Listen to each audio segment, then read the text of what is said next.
বিশ্ব নবী জানিয়ে দিয়েছেন উম্মতেরা এমন একজন রব তোমাদেরকে বানিয়েছেন এত সুন্দর করিয়া, প্রত্যেকটা ইনসানের নামে নামে আল্লাহ তাআলা একটা করে জান্নাত বানিয়েছেন। জোরে বলেন না সুবহানাল্লাহ। ওই রবকে আমরা অনেকেই চিনতে পারি না, কেমন রব, কি নিয়ামত আমাদেরকে দিবেন। আয়াতের মেসেজ আমরা নিয়ে যাব, সংক্ষিপ্ত সময়ে দুই একটি কথা বলবো। আল্লাহর বান্দারা, বিশ্ব নবীর সাহাবী হযরত আবু বকর সিদ্দিক রাদিয়াল্লাহু তাআলা আনহু তার জামানার ভিতরে এমন একটি ঘটনা ঘটে যায়, সেখান থেকে আয়াতকে সামনে নিয়ে আয়াতের সাথে মিল রেখে ছোট্ট একটি ওয়াকিয়ার মাধ্যমে আমি আপনাদের শোনাইব। আল্লাহ তাআলা যারা তওবার মধ্যে তওবা করবে তাদেরকে আল্লাহ তাআলা কি দামি চারটা নিয়ামত দিয়ে ধন্য করবেন। একবার জোরে বলা যায় নাকি সুবহানাল্লাহ। বিশ্বনবীর সাহাবী হযরতে সিদ্দিক আকবর আবু বকরের জামানার ভিতরে একটি ঘটনা ঘটে যায়। কিতাবের ভিতর লেখে আল্লামা জমিনউদ্দিন নানুপুরি রহমাতুল্লাহি আলাইহি তার কিতাবের ভিতর লেখেন, আমার প্রিয় ভাইরা, বিশ্বনবীর সাহাবী আবু বকরের জামানার ভিতরে কুফা নগরে একটি ঘটনা ঘটে যায়। আল্লামা জমিনউদ্দিন নানুপুরি রহমাতুল্লাহি আলাইহি তার কিতাবের ভিতর লেখেন, বিশ্বনবীর সাহাবী আবু বকরের জামানায় কুফা নগরে একটি ঘটনা ঘটে। বিশ্বনবীর সাহাবী আবু বকর নামাজ সমাপ্ত করে, নামাজ শেষ করে তিনি বাড়ির দিকে চলে যাচ্ছেন। বাড়ির দিকে হেঁটে হেঁটে যাচ্ছেন, এমন সময় তিনি কুফা নগরের ভিতরে আগমন করলেন। কুফা নগরের ভিতরে যাওয়ার পর লক্ষ্য করলেন খোলা একটা মাঠ, একদম খোলা মাঠের ভিতরে কিছু মানুষ এক জায়গায় জমায়েত হয়ে আছে, সমবেত হয়েছেন, এক জায়গায় জড়ো হয়েছেন। বিশ্ব নবী সাহাবী লক্ষ্য করলেন তারা আজকে ভিন্নভাবে সেখানে জমায়েত হয়েছে। লক্ষ্য করলেন তারা জমায়েত হয়েছে, পাশে একটা লাশও আছে, মানুষকে কাফন দিয়ে জড়ানো আছে। হযরত আবু বকর হাঁটে হাঁটে পা পা করে কুফার মানুষগুলোর কাছে চলে গেলেন। যাওয়ার পরে বললেন, ভাই আজকে তোমরা সবাই এখানে সমবেত, একটা লাশ দেখতে পাচ্ছি, লাশ বাড়ি বাসা কোথায়, কেন দাফন করো নাই, কেন দেরি করতেছ, কোন সময় মারা গেছে, আল্লাহর বান্দার নামটা কি বলো। আল্লাহর বান্দা জমিনউদ্দিন নানুপুরি রহমাতুল্লাহি আলাইহি কিতাবের ভিতর লেখে আল্লাহর বান্দার নাম ছিল জরাফ নামক এক বান্দা, তিনি কুফা নগরে মারা গেছেন। সেই কুফায় ওই সময় ওই এলাকা, ওই নগরীতে, ওই মহল্লায় জানাজা করবার মতো কোনো ইমাম ওই জামানায় ছিল না যে আল্লাহর বান্দার জানাজা কে করে দোয়া করে আল্লাহর বান্দাকে দাফন করবে। আল্লাহু আকবার বলে। বর্তমানে প্রত্যেক এলাকায়, মহল্লায়, ঘরে ঘরে আলেম তৈয়ার হয়ে গেছে, যে আলেম তার বাবার জানাজা করতে পারে, মায়ের যা করতে পারে, ভাইয়েরটা করতে পারে, বন্ধুরটা করতে পারে, এলাকাবাসীর জন্য দোয়া করতে পারে। আওয়াজ করে কথা বলেন না ঠিক কি না? বিশ্ব নবীর উম্মতেরা শোনো শোনো শোনো শোনো, আল্লাহর বান্দারা, নবীর উম্মত, বিশ্ব নবীর সাহাবী সিদ্দিক আকবর যখন প্রশ্ন করলেন, কুফার মানুষগুলো ডাক দেয়া গেলেন, নবীর সাহাবী আল্লাহর বান্দা মারা গেলেন, অনেক সময় পার হয়ে গেল, আমাদের মহল্লায় এমন কোন মানুষ নাই যে মানুষটা জানাজা করে আল্লাহর বান্দাকে কবরের ভিতরে নামায় দেয়। আওয়াজ করে বলেন আল্লাহু আকবার।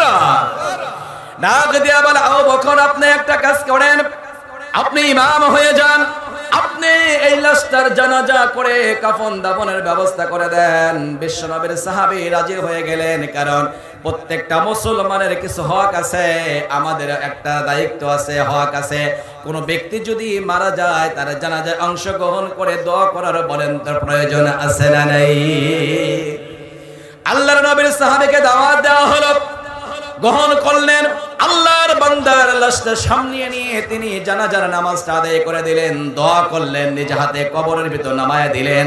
কিতাবের ভিতর লেখে, লম্বা আলোচনা শর্ট করে নিয়ে আসে, আল্লাহর নবীর সাহাবী, দামি একজন সাহাবী, যিনি জান্নাতি সাহাবী, আশারায়ে মুবাশশারা বিনি হিসেবে আল্লাহ তাকে দুনিয়াতে জান্নাতের টিকিট দিয়ে বলেছেন, আবু বকর এই যে টিকিট নেন, কিয়ামতে আপনার বিচার করা হবে না, বিনা হিসেবে আপনি জান্নাতের মেহমান। একবার জোরে বলা যায় নাকি আল্লাহু আকবার?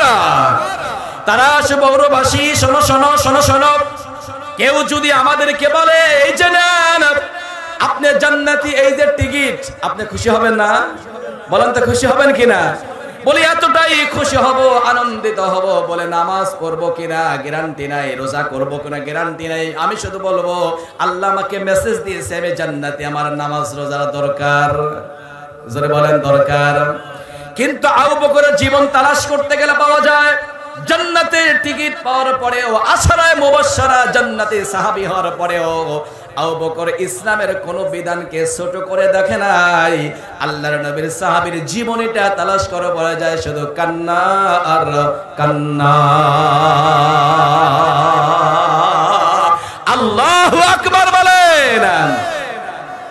বিশ্বনবীর সাহাবী আবু বকরের জীবন থেকে নসিহত হলো, তার জীবনীতে পাওয়া যায় অধিকাংশ সময় তিনি একা একা বসে বসে থাকতেন, নির্জনে বসে বসে কান্না করতেন। তার জীবন থেকে পাওয়া যায় দুইটা জিনিস অত্যন্ত দামি। মাঝে মধ্যে নিজের জিহ্বাকে তিনি টান দিয়ে মুখের ভিতর থেকে বের করে আনতেন। আল্লাহু আকবার বলেন। নিজের জিহ্বাটাকে টান মেরে বাহিরে আনতেন, নিজের জিহ্বাকে ধরে বলতেন, এই জিহ্বা তোর কারণেই জান্নাতি অথবা জাহান্নামী। আল্লাহু আকবার বলেন। তোর কারণেই জান্নাতি অথবা জাহান্নামে হব। তুই যদি ভালো হোস তাহলে জান্নাতে হব, তুই যদি খারাপ হয়ে যাস আমি জাহান্নামে হয়ে যাব।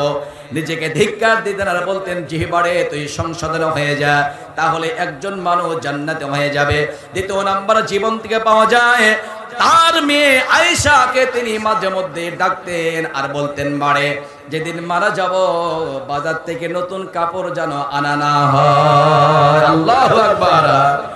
বাজার থেকে নতুন কাপড় আনার প্রয়োজন নাই মারে, আমার ঘরের তাকের দিকে তাকিয়ে দেখো, পুরাতন একটা কাপড় রয়েছে। বিশ্ব নবীর কাছে জানিয়েছিলাম, নবী আমাকে একটা আপনি দামি কিছু দিয়ে যান, যে দামিটা পরে আমি কবরে রওনা হয়ে যাব। আল্লাহর পয়গম্বর আমাকে দোয়া দিয়েছেন, মারে তাকায় দেখবা আমার ঘরের তাকে একটা কাপড় আছে, অত্যন্ত দামি একটা কাপড়, যদিও পুরান দেখা যায় কিন্তু দামি একটা কাপড়। মারে যেদিন মারা যাব আমার জন্য নতুন কাপড়ের প্রয়োজন নাই, ওই পুরাতন কাপড় দিয়ে তুমি আমার জানাজার নামাজের কাফন বানিয়ে দিও। একবার জোরে বলা যায় নাকি আল্লাহু আকবার। আল্লাহর নবীর সাহাবী ডাক দিয়া কয়, নবীর উম্মতেরা শোনো শোনো শোনো শোনো, ডাক দিয়া কয়, মারে আয়েশা তুমি শোনো, নতুন কাপড় তো জীবিত মানুষের জন্য, নতুন কাপড় মৃত মানুষকে দিয়ে লাভ কি হবে? কারণটা হলো কাপড় দেইকে তো আল্লাহ জান্নাত দিবে না, চেহারা দেইকে আল্লাহ জান্নাত দিবে না, স্বাস্থ্য দেইকে আল্লাহ জান্নাত দিবে না, অর্থ দেইকে আল্লাহ জান্নাত দিবে না। আল্লাহ কলবটা দেইকা দেইকা জান্নাতের মালিক বানাইবেন একজন, তিনি কে? তারাজবাসী কাল নাগান শুনে রাখেন, শুনে রাখেন। আল্লাহ যদি চেহারা দিয়ে জান্নাত দিত, অর্থের দিকে তাকাইয়া জান্নাত দিত, পোশাকের দিকে তাকাইয়া জান্নাত দিত, তাহলে বেলাল হাফসি এত দামি হইতে পারতো না। কথা বলেন ঠিক কিনা? তাহলে সুমাইয়া তো দামি হতে পারতো না। ফেরাউনের ঘরে থাকে আল্লাহ রাব্বুল আলামিন সুবহানাহু ওয়া তাআলা ডাক দিয়ে বলে দিয়েছেন, নারী স্বামী হলো স্ত্রীর পোশাক, স্ত্রী স্বামীর পোশাক। নাস্তিক বেঈমান কাফের ফেরাউনের ঘরে অবস্থান করে, একই বিছানায় ঘুমায়, একই কম্বলের নিচে। এরপরে আল্লাহ দামি বানাইছেন মা আসিয়াকে, এত বড় দামি হয়ে গেছে আল্লাহ রাব্বুল আলামিন জান্নাতে আমার নবীর সাথে আসিয়ার বিবাহ পড়াইয়া দিবে। আরো সুবহান আসতে বলেন। নবীর বিয়ে জান্নাতে হবে, সেই বিয়েতে আমরা হব কি? বরযাত্রী। আল্লাহু আকবার বলেন না। নবীর বিয়ে কি আপনারা খাইবেন? নবীর বিয়ের যাত্রা বরযাত্রী হইবেন? তাহলে বরযাত্রী হওয়ার জন্য সেখানে ঢোকার দরকার আছে না নাই? কারা কারা বরযাত্রী হবে? লিল্লাহে তাকবীর। আমার এরশাদ ভাই না ওটা না কেন? আপনি জান্নাতের বাইরে কে? ভিতরে ঢোকেন আপনি? আল্লাহু আকবার। ঢুকলেই তো আপনি জান্নাতের বাগানের মেহমান। আল্লাহু আকবার বলেন। সম্মানিত উপস্থিতি, আপনারা কি কষ্ট পাচ্ছেন? আমি যথা সময় সমাপ্ত করব ইনশাআল্লাহ। তাহলে আল্লাহ কি চেহারা দেখে জান্নাত দিবে? বলে আমার 14 মুসলিম মামা খুব সুন্দর ছিল, এটা দেখে জান্নাত দিবে আল্লাহ? বলে জুব্বা পরে থাকছে জান্নাত দিবে, টুপি সামনে জান্নাত দিবে। আল্লাহ দেখতেছে কোনটা? বলে মনে জাকারিয়া বয়ান করছে আল্লাহ জান্নাত দিবে। এটা যদি ভালো না হয়, কলব যদি ভালো না হয়, কসম আল্লাহর, বেলালের মতো দামি হওয়া যাবে, সুমার মতো দামি হওয়া যাবে, আসিয়ার মতো দামি হওয়া যাবে। আল্লাহর বান্দারা তারাশবাসী শোনো শোনো শোনো শোনো, যেই বিষয়টি নিয়ে কথা বলতেছিলাম প্রিয় ভাইরা আমার, আল্লাহর বান্দিরা, সিদ্দিক আকবর আবু বকর ডাক দিয়া কামায় সারে নতুন কাপড় তো জীবিত মানুষের জন্য, নতুন কাপড় মৃত মানুষকে দিয়ে কোনো লাভ হবে না। কারণটা হলো দামি কাপড় দেখে আল্লাহ জান্নাত দিবে না, চেহারা দেখে আল্লাহ জান্নাত দিবে না।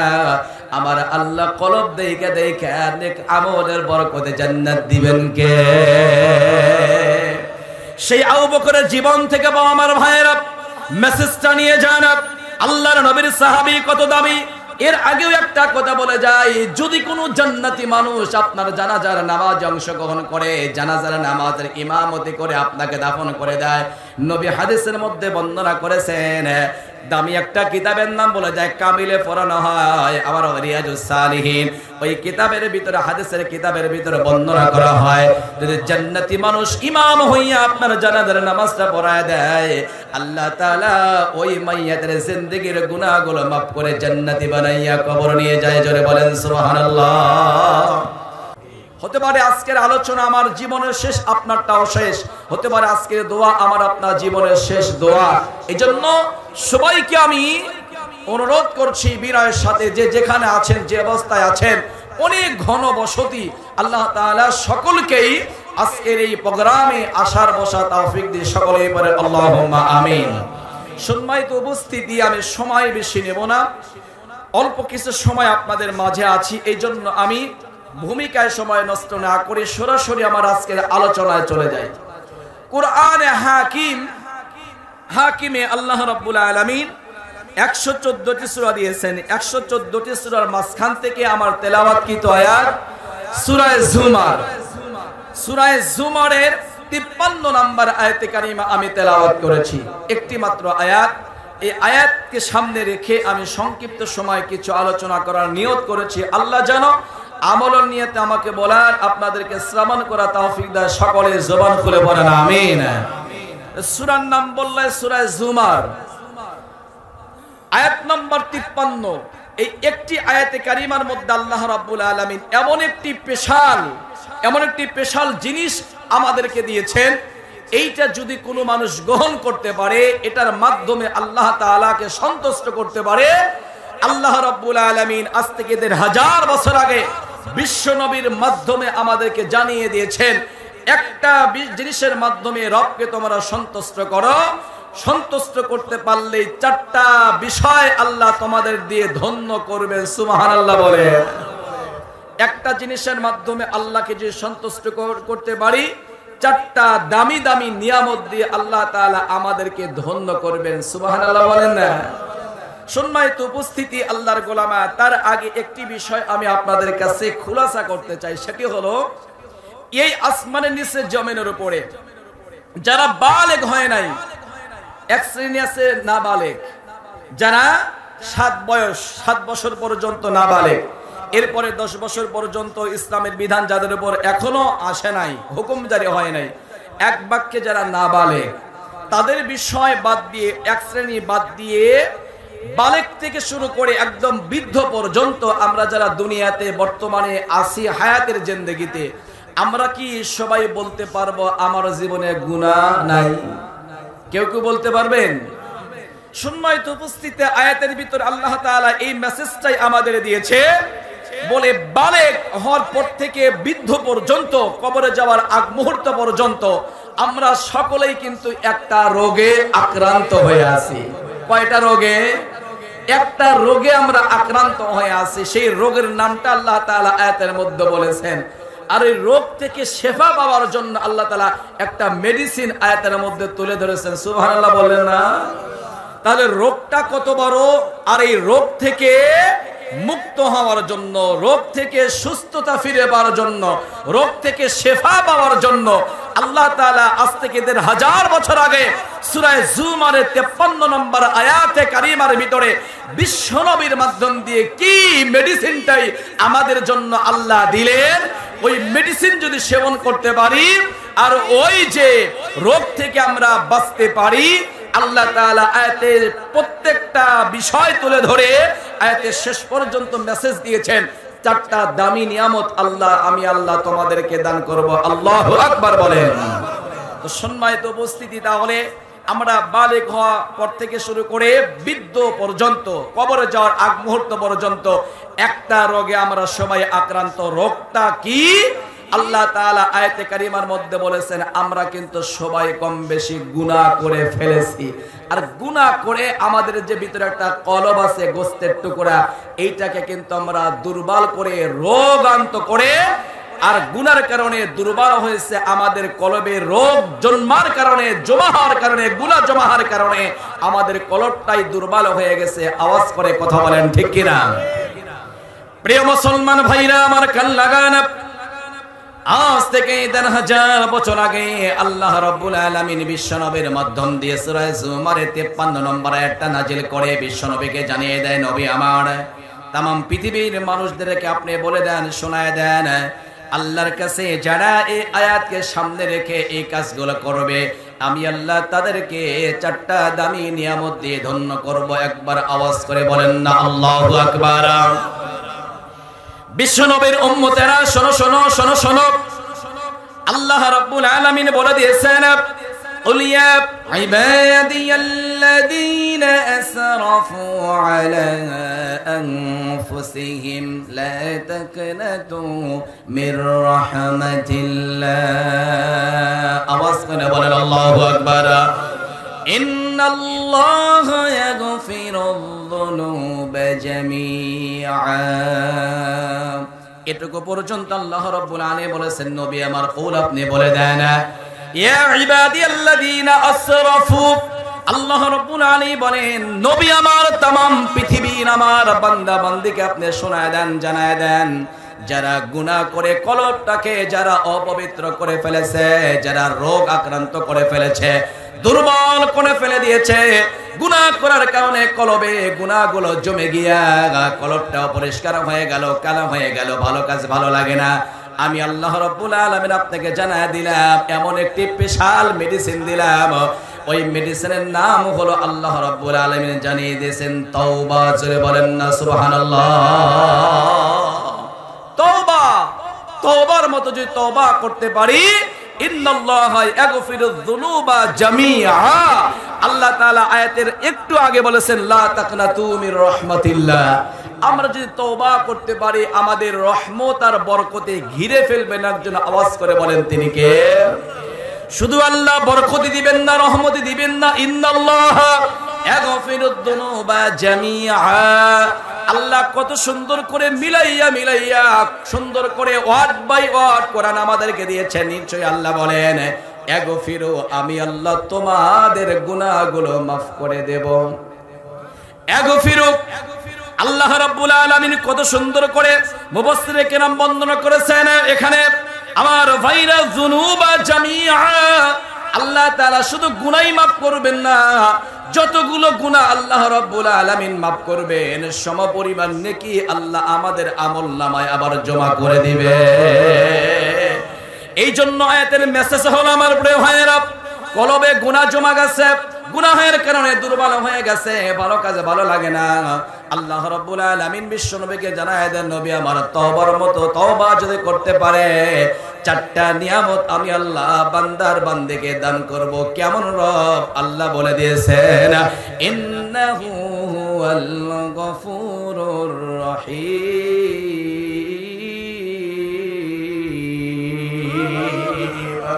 এমন একজন দয়াময় আল্লাহ, যার অন্তরে বান্দা বান্দের জন্য 99 ভাগ ভালোবাসা জমা করে রেখে দিয়েছেন।